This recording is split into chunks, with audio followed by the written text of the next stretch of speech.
everyone, welcome to my channel, Write Me a River. Today I want to talk about an event that I was invited to, and I was invited by the Krio Descendants Union by a lady called Maddy Thomas to a workshop, a Krio workshop, and these workshops kind of led up to the Africa Rights Festival, which is held every year in the British Library in London. So I received a lovely email from Maddy Thomas inviting me to the Krio workshop. Now, so the workshop was run by Joanna Brown, the Education Programme Manager for the Royal African Society, Geneba Sia Jallo at British Library, Marion and Amber. They all were part of the cohesion of people running this Krio workshop. So anyway, yes, so I got this invitation. I was very excited and of course very honoured, and I went down to the first one, and there were a range of different people there who basically we were shown artifacts, pictures, paintings, the Creole dictionary, and a variety of artifacts, and we were able to look but not touch, and it was a real honour to see these works and just understand how important the history of the Creoles are in terms of what they contributed towards society and how intrinsic they were in the British kind of trying to, for want of a better word, provide a bit of salvation for, you know, the whole slavery thing, trying to rid themselves of that stain. So the Creoles are descendants of slaves that were captured, and these slaves were people who were taken back to Sierra Leone, and the generous King Tom, a Timini chief, negotiated with the British, and some of the Timini land was, I don't know how it was worked out, so whether it was given or paid for, I don't know. But anyway, this land is called Freetown, and this is where the Creoles were allowed to build their lives. Now, there are different types of Creoles. There were the Black Poor, and they were from England, and they married white women, and that's one of the bunch of people who were transported back to Freetown.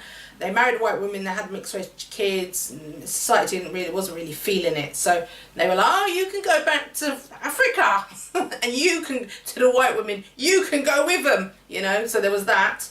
Then there were the Nova Scotians, those were the slaves that had fought on the side of the British, who were now in Canada, Nova Scotia, left there to rot. They weren't very happy about it. And there was a guy called William Wilberforce who kind of understood their plight. They had to end up going back to, one of them represented the Creoles, a couple of them went to England to go and discuss the matters because they weren't happy with the way that they were kind of left out in the cold after the war, since the British lost. So, you know, the answer was, well, hey, we'll get some land and you can build your own city back in Africa. So it sounds wonderful, doesn't it? Like this dream come true. So the Nova Scotians were part of the Creole community that settled back in Freetown. The third section were the Maroons from Jamaica, you know, the troublesome ones who ran off into the mountains and were doing their own thing and kept fighting the British. Well, some of those Maroons were actually transported back to Sierra Leone, Freetown. Then we have oh,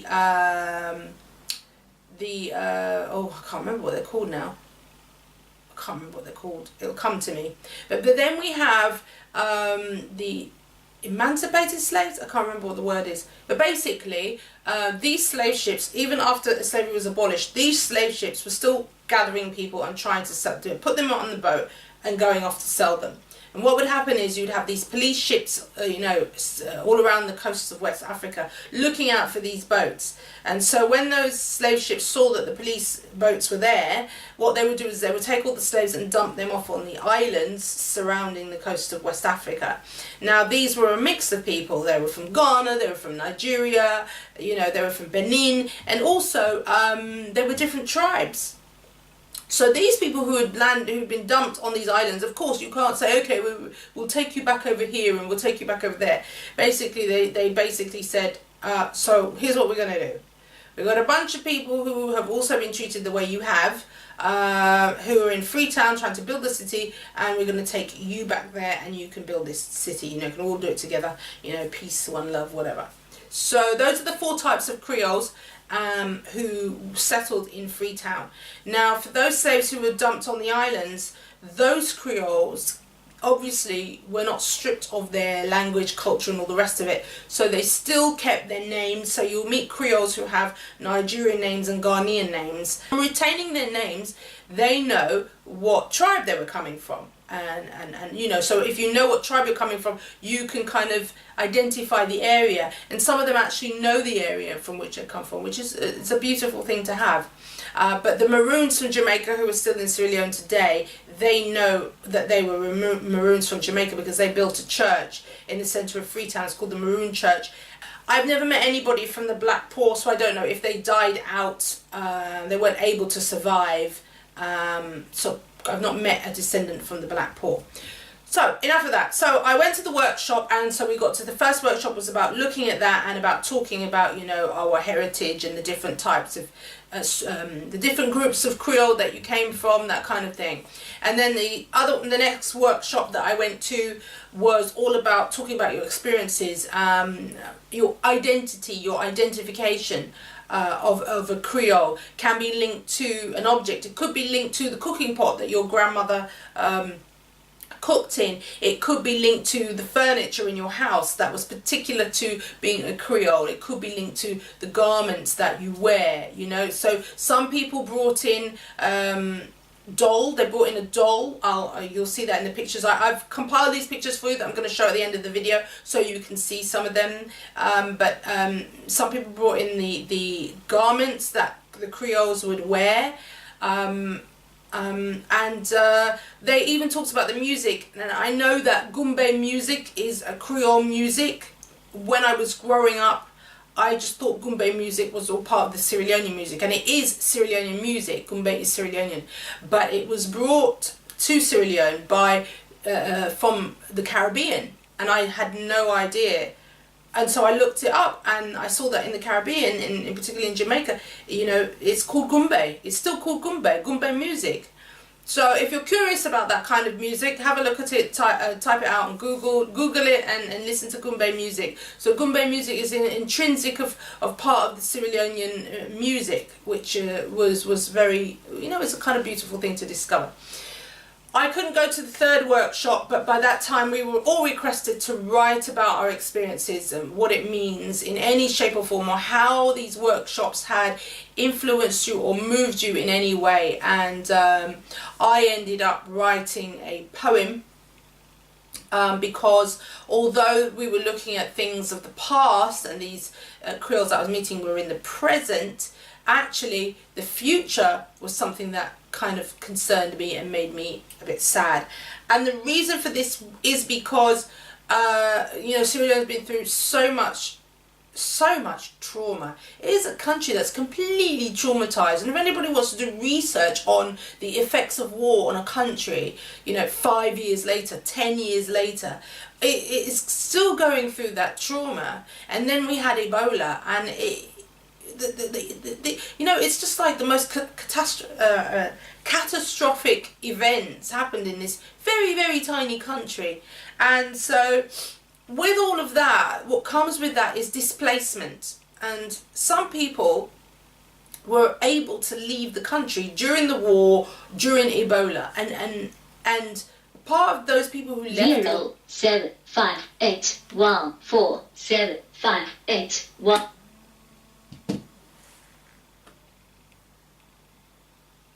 Hello? Hello, my dear. How are you? But make I call you back, I just did record.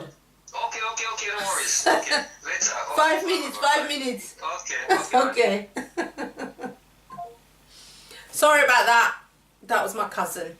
Anyway, so where was I? Right, so Sierra Leone's been through a lot of trauma, and some people left the country. A lot of those people who were able to leave the country were Krios, because they still have these connections. They've maintained connections in England and in the West. I mean, there are a lot of Creoles who were actually born in the 30s, 40s and 50s in England. You know, there are people going to school here in those times.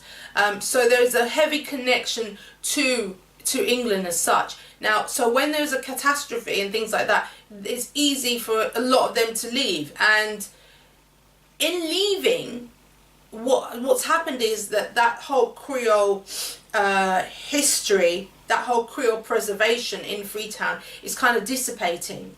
And because everybody's scattered across the world, it's kind of like, well, how relevant are you? Where's your future lie? Because actually, are you even going to exist in the next 100 years? These descendants who came from slavery and have all these experiences, this experience of the other, that actually settled and were able to settle in, you know, through a lot of, don't get me wrong, it wasn't easy settlement, but they were settled in, they became Sierra Leoneans, they lived their life as Sierra Leoneans.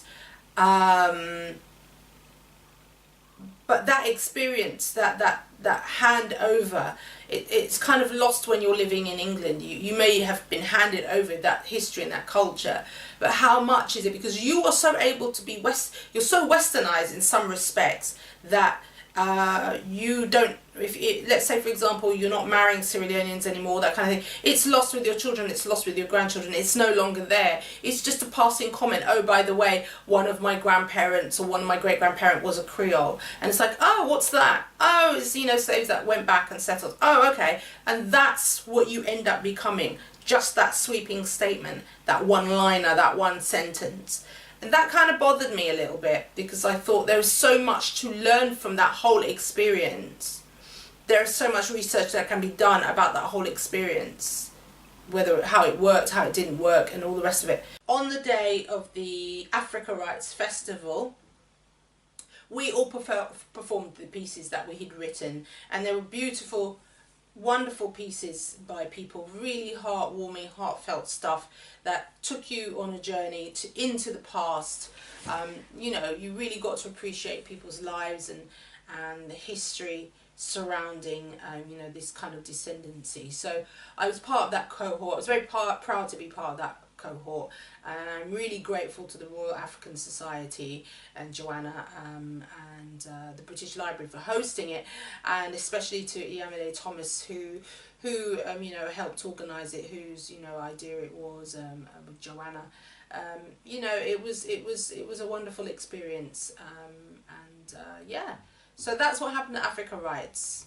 And I hope you enjoyed that story, and I hope that you get to visit, if you are in London, you can get to visit the Africa Rights Festival next year, because it will be on every year at the British Library. It's a wonderful event, and it's full of different workshops and different lectures, and so inspiring.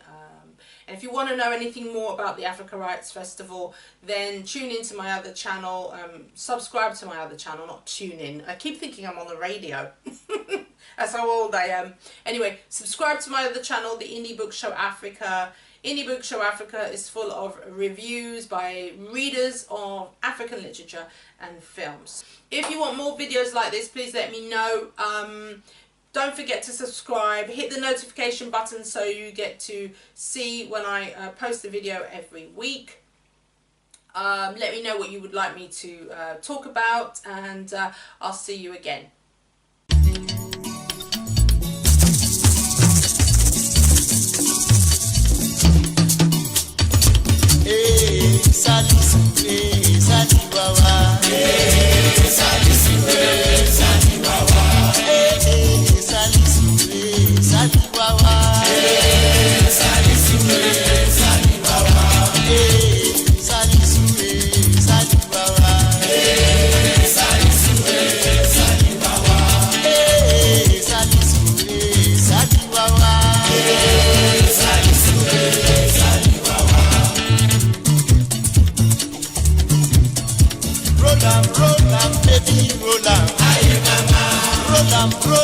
baby roll am.